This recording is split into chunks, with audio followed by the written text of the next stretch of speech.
Hello students. Today we will study about artificial intelligence and our topic is conceptual dependency. आप लोगों ने बहुत सारे लेक्चर में ये पढ़ लिया है कि हम सर्च कैसे करते हैं प्रॉब्लम के सॉल्यूशन को, उसकी डेप्थ तक कैसे जाते हैं और कम से कम इफ़िशिएंसी में हम कैसे अपनी प्रॉब्लम को सॉल्व करते हैं. बट प्रॉब्लम तो सॉल्व हो जाएगी, लेकिन कन्फ्यूज़न कैसे दूर करेंगे. कई वर्ड्स को लेके, कई सेंटेंस को लेके, कई एल्गोरिदम को लेके कई बार आर्टिफिशियल में कन्फ्यूज़न हो जाता है कि मैं इस चीज़ को कैसे अंडरस्टैंड करूं.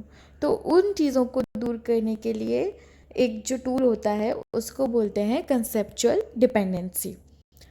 इसमें आपने बहुत सारे कंफ्यूजिंग वर्ड जो वर्बली हम जब रिटर्न होते हैं तब तो हमें अंडरस्टैंड करने में इजी होता है, बट जब हम वर्बली उन वर्ड्स को किसी सेंटेंस को यूज़ करते हैं तो हमें किसी प्रॉब्लम का कन्फ्यूज़न का फेस करना पड़ता है. जैसे कि SUN सन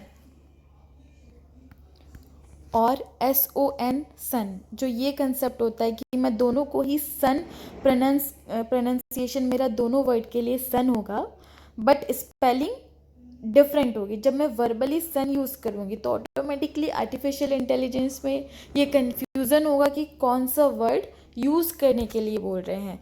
ऐसे ही कई सेंटेंस में भी वो कन्फ्यूज़न होता है.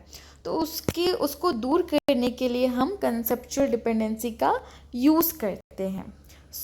इसके लिए मैं आपको एक एग्जांपल देती हूँ कि इसके लिए क्या प्रोसीजर है. ओके, अब ये देखिए आप कंसेप्चुअल डिपेंडेंसी में कई बार एक सेंटेंस के को समझने के लिए हम सेम वर्ड का यूज़ करते हैं. सपोज शीना टुक अ पेन. ठीक है, अब शीना ने पेन दिया, राइट. ओके, शीना ने पेन दिया. इसमें क्या कंसेप्चुअल डिपेंडेंसी का क्या कंसेप्ट होगा. जो पेन है वो शीना ने दिया है किसको, किसी को भी, टू समवन. ठीक है, तो यहाँ पर जो है मेन पेन है वो इस तरह से समझेगा कंसेप्चुअल डिपेंडेंसी का यूज़ करके. जो आर्टिफिशियल इंटेलिजेंस है उसका कंसेप्ट ऐसे क्लियर होगा कि पेन है जो कि शीना ने दिया है किसको, समवन को. ओके, नाउ अब अगर मैं इसको बोलूँ कि समवन को मैं बोल दूँ कि I gave a pen, I gave a pen to Sheena. अब मैं सिर्फ इतना बोल रही हूँ आई गेव अ पेन, मतलब मैंने पेन दिया, और शीना ये बोल रही है कि मैंने पेन लिया. तो इसका भी यही कंसेप्ट होगा. जो पेन है वो मैंने दिया किसको, शीना को. तो कंसेप्चुअल डिपेंडेंसी सिर्फ इन लॉजिक पर काम करेगी. तो वो यहाँ पर टुक और गिव दो अलग अलग वर्ड को यूज़ नहीं करेगी, वो सिर्फ एक वर्ड को यूज़ करेगी कि इसका मतलब यहाँ पर ये है कि ये चीज़ ट्रांसफ़र की गई है, ये चीज़ ट्रांसफ़र की गई है. वो वर्ड्स में ज़्यादा उलझना नहीं चाहता है, तभी वो अपनी प्रॉब्लम को कम से कम टाइम में सॉल्व कर पाएगा वर्ड को अंडरस्टैंड करके. इन वर्ड के लिए वो ये बोल सकता है ए ट्रांसफ़र अगर यूज़ करेगा तो वो टुक और गिव दोनों को यूज़ करेगा. इट मीन्स टुक और गिव दोनों की जगह वो ए ट्रांसफ़र वर्ड यूज़ करेगा.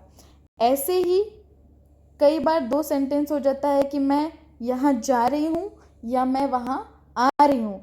तो कम एंड गो के लिए वो क्या यूज़ करेगा, इसके लिए हम पी ले लेते हैं. पी ट्रांसफ़र मतलब बंदा ट्रांसफ़र हो रहा है. मूव, पुश, इन चीज़ों के लिए कई बार वो एक ही चीज़ें यूज़ करता है. मूव हुआ या पुश हुआ, राइट. तो या तो वो मूव यूज़ कर लेगा, ए मूव लाइक दिस. ठीक है, वो पुश का यूज़ नहीं करेगा, राइट. तो इन सब चीज़ों के कन्फ्यूज़न के लिए वो एक वर्ड कोड के यूज़ करते हैं, A transfer, P transfer. So come and go उनका कंसेप्ट एक ही जगह पर हो जाता है, तो वो ए ट्रांसफ़र, पी ट्रांसफ़र ऐसे वर्ड यूज़ करते हैं. ओके, सो ये जो प्रॉब्लम है, ये जो प्रोसेस है, वो डिफाइन होती है by conceptual dependency. Okay, thank you student. Next class में हम आगे का टॉपिक कंटिन्यू करेंगे।